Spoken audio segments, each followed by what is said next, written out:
Good day, folks. This is Greg Judy at Green Pastures Farm. Today I am covering part 2, tips for leasing land.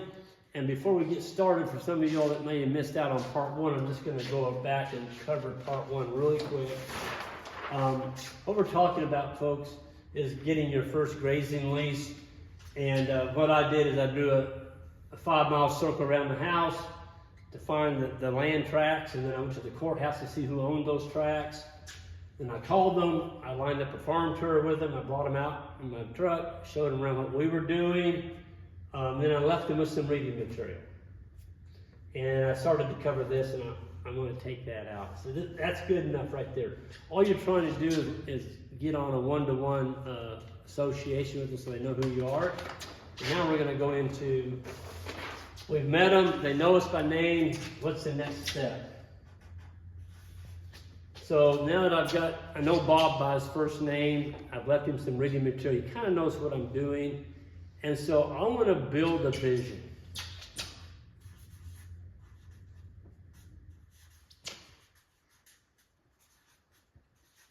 I want to build a vision in their head of what their farm is going to look like. So most of our farms that we get, folks, are pretty sorry looking farms when we start. They've been abused, the brush is growing up, maybe the fences are in disrepair, they won't hold livestock, there may not even be any water on the farm. A lot of the farms that we get have been hay, just everybody cuts hay and cuts hay and cuts hay until the only thing that'll grow back is cedars and broom sedge. And those are pretty tough farms. Those are the kind of farms, I mean, once you go in and you fence them, you still don't have anything. You've got to get some fertility on that farm in the form of either some lime, I'm rolling some hay bales. You got to do something because, folks, broom sedge is that red grass that grows up in the fall. It kind of looks like a wheat field. And if you turn cattle in on broom sedge, they'll starve to death. Sheep, too, they won't eat it. Goats won't even eat it. It's a nasty grass. And the old timers around here called it bankruptcy grass. So you don't want that. So what I'm doing is I'm building a vision in their head. They've already seen what I'm doing on my farm, okay? And if they'll allow me enough time, that's what I'm at. I need time. Time on the land. So I won't lease the farm. My perfect farm is a 10-year lease. You're not going to get a 10-year lease on every farm. I've got a few of those. I've got one lifetime lease. But if you can get 5 years, so minimum, try to get 5 years. I tell you why. It takes a while to get the land turned around. You're going to have to get some fencing on it maybe. Maybe you're going to have to get some lime hauled on there. You're going to have to, get the water established. And once you get the animals on there, it takes a while to get the treading of the feet going, trampling the carbon. You're trying to get the carbon trampled on the ground, feeding the soil. The microbes, you got to wake those up. You got to start feeding the earthworms with all that good litter that you're trampling on the ground. And then things start to happen. In 5 years, folks, it's your goal. In 5 years, that landowner doesn't want to get rid of you. He sees what's happening on the land. And he knows at the end of the lease, if he gets rid of you, just gives it to any Tom, Dick, or Harry, they're not going to manage it. They're just going to turn animals in there, and I call it the Columbus method.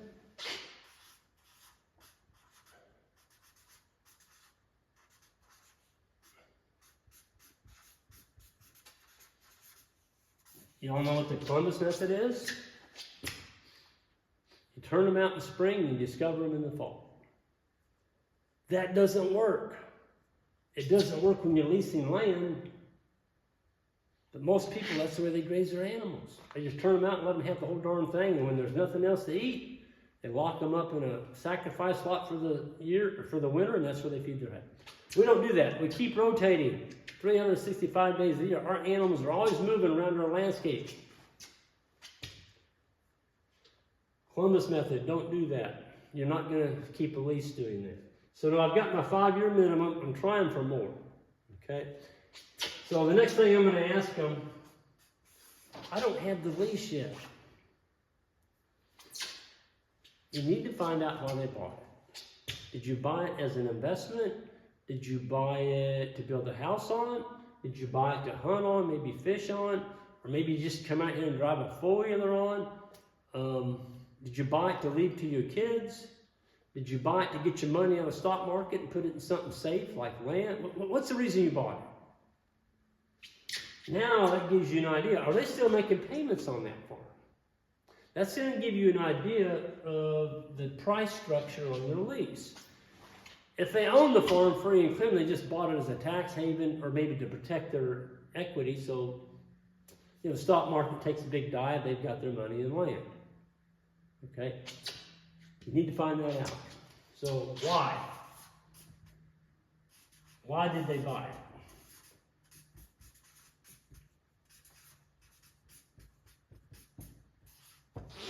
How long are they going to own it?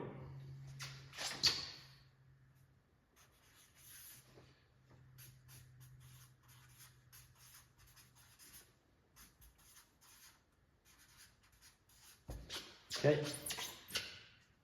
I still haven't written them a lease. I want to know some of this stuff before I write a lease. We got a farm years back, and I heard him say while we were just discussing, I'd already brought him out to the farm. I showed him what we were doing. He loved it. He said, "You mean to tell me my farm can look like this?" I'm like, "Yep." But it's going to take me 2 to 3 years to get it kind of going that way, because he didn't have any fence. His fields were full of broom sedge, lots of cedars, very little water. It was a rough farm. But you know what? We touched it on 2 sides. And across the road, we already had that lease too. So basically, on 3 sides of it, we already had, we were right there. So that's another thing I wanted to cover is if the land is close to you, you can afford to do a little bit more to add that to your farm. Number one is, if it's touching your farm, it's across the fence, you don't have to go buy another charger. You don't have to go buy another electric fence charger to charge that farm. Just hook onto your existing fence and keep on going. You don't have to go build another handling facility to load and unload cattle. You know why? Because your farm touches it, your existing farm. You can just walk them back to your farm and load. There's a lot of advantages. You don't have to haul them. You don't have to haul them to your new farm. It touches it. Just make sure that you talk to the landlord, you're going to put a gate there and you just walk them in. Down the road here now, we've got 13 farms that all touch each other. 13 of them, they all touch. Okay? I think today we own 3 of those now, of those 13. And what that's allowed us to do is we don't have to haul cattle anymore. We just walk them. We just walk them from farm to farm to farm. And if you get a big enough charger, one big charger. Yep. Don't use any steel posts in your electric fence system. No steel posts. Now, if the steel post has got barbed wire on it, keep it. Don't go ripping that out if it's a good fence. But we run an offset. We put a hot wire right next to it. So, back to the leasing the land. How long are they going to own it? Okay, number 6. Once you've kind of got them where they're like, you know what? I think we don't have anything going on with our land. It's full of cedars and broom sedge. I bought it for my kids. That's that broom sedge farm that I was telling you about. That's what happened. We ended up getting a 10-year lease on that. They've already put it in their will. Their kids are going to get that farm when they pass away. Folks, this is a fairly young couple. I mean, I say young, about the age of me. I feel like I'm still young. So the kids are going to inherit it. They're not going to sell it. So, where's this going? Well, now that I know how long they own it, I know why they bought it. Would you be interested in what is the maximum time that you would be interested in leasing this farm to me for? You want to go max. Try and get it as long as you can. Now, if they say, I'm not really comfortable doing 10 years, I said, well, would you do 7? Well, no, I don't think so. Well, how about 5? If they go below 5, just say, well, I'm sorry, but I can't do it. Can't. Because it's going to take me a couple of years just to get it going. And then, another couple of years and then it's gone. I'm not interested in doing that. So, once you get people excited about what you're doing and how the land looks, they're a lot more open to discussion on leasing. Okay, because you've built this vision. You've built this vision of what their farm's going to look like. And I think that's important, because people don't know. They don't know. Now, when you start talking about you're going to, put in a new fence, who's going to pay for that? You need to cover that. Just, so here it is. Offer to write a lease. Proposal.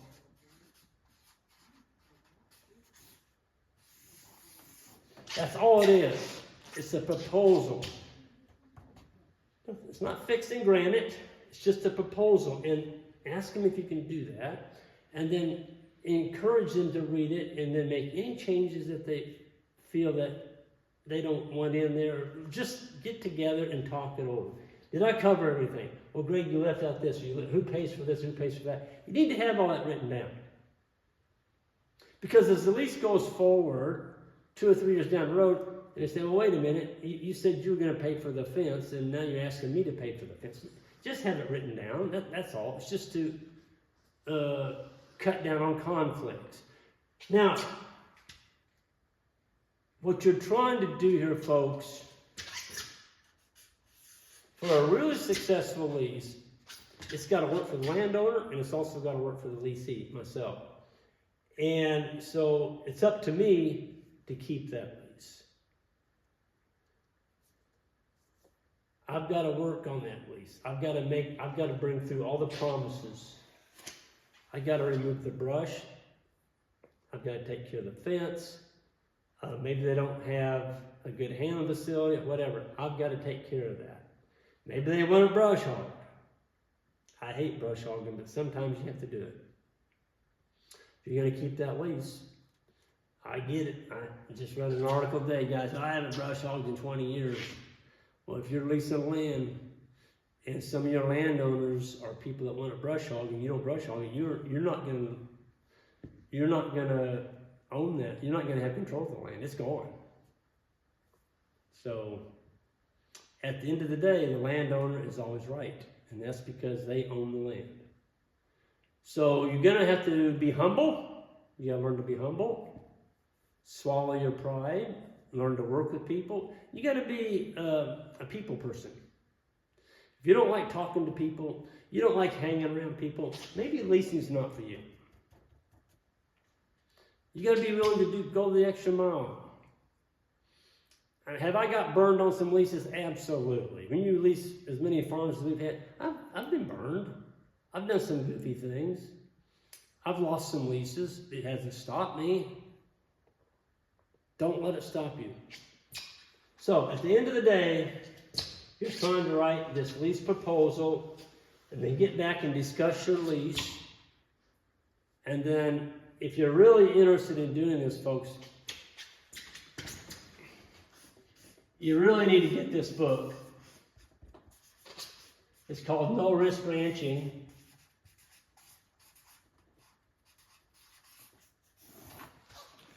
No Risk Ranching. It's available on our website. Our website is Green Pastures Farm.net.